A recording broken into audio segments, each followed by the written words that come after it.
এবার হাওড় অঞ্চলের সবশেষ পরিস্থিতি জানাতে কিশোরগঞ্জ থেকে যোগ দিচ্ছেন আমাদের সহকর্মী শরীফুল ইসলাম। আমরা শরীফুলের সাথে এখন যুক্ত হব। শরীফুল, হাওড়ে বিপর্যয়ের খবর তো কয়েকদিন ধরেই পাওয়া যাচ্ছে, আজকে সর্বশেষ কি চিত্র দেখছেন সেই সাথে জানতে চাই পানি উন্নয়ন বোর্ড কি সিদ্ধান্ত নিয়েছে এবং প্রশাসন কতটুকু তৎপরতা দেখতে পাচ্ছেন জানাবেন আমাদের।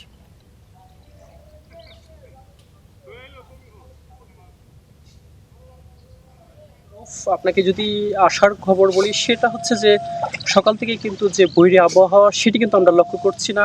হাওড়ে যে রোদের কিন্তু দেখা মিলেছে, সকাল থেকেই রোদ দেখা যাচ্ছে। এবং আপনি যেমনটি বলছিলেন যে আসলে পানি উন্নয়ন বোর্ড যেটি বলছেন যে আসলে পানি বৃদ্ধির যে বিষয়টি, কিশোরগঞ্জে যে প্রধান দুটি নদী রয়েছে হাওড়ে, একটি হচ্ছে ধনু নদী, সেটি ইটনাই ধনু নদীর গতকালকে 24 ঘন্টায় যে রিপোর্ট রয়েছে তাতে বলা হয়েছে 39 সেন্টিমিটার পানি বৃদ্ধি পেয়েছে।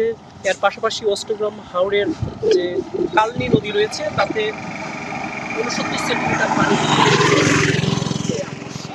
পানি বৃদ্ধির যে বিষয়টি, এটির ফলে কিন্তু আমরা যেটি জানতে পেরেছি যে বন্যার আশঙ্কা কিন্তু এখনো রয়েছে। যেহেতু আমরা বেশ কয়েকদিন ধরে দেখছি যে সুনামগঞ্জে বেশ কিছু হাওড়ে কিন্তু ইতিমধ্যে ফসলডকা ভাত ভেঙে কিন্তু যে পাহাড়ি ঢল সেটি কিন্তু শুরু হয়েছে, সেটি কিন্তু কিশোরগঞ্জে আসতে 1 থেকে 2 দিন সময় লাগে। সেটির প্রভাব কিন্তু আস্তে আস্তে কিন্তু এই কিশোরগঞ্জ হাওড়ে কিন্তু পড়বে, এমনটি কিন্তু জানানো হয়েছে পানি উন্নয়ন বোর্ডের পক্ষ থেকে। যে কারণেই কিন্তু কৃষকদেরকে বলা হচ্ছে যাতে 80 ভাগ ধান পেকে গেলেই যাতে সেটি কর্তন করে ফেলে, সেমনটি কিন্তু বলা হচ্ছে।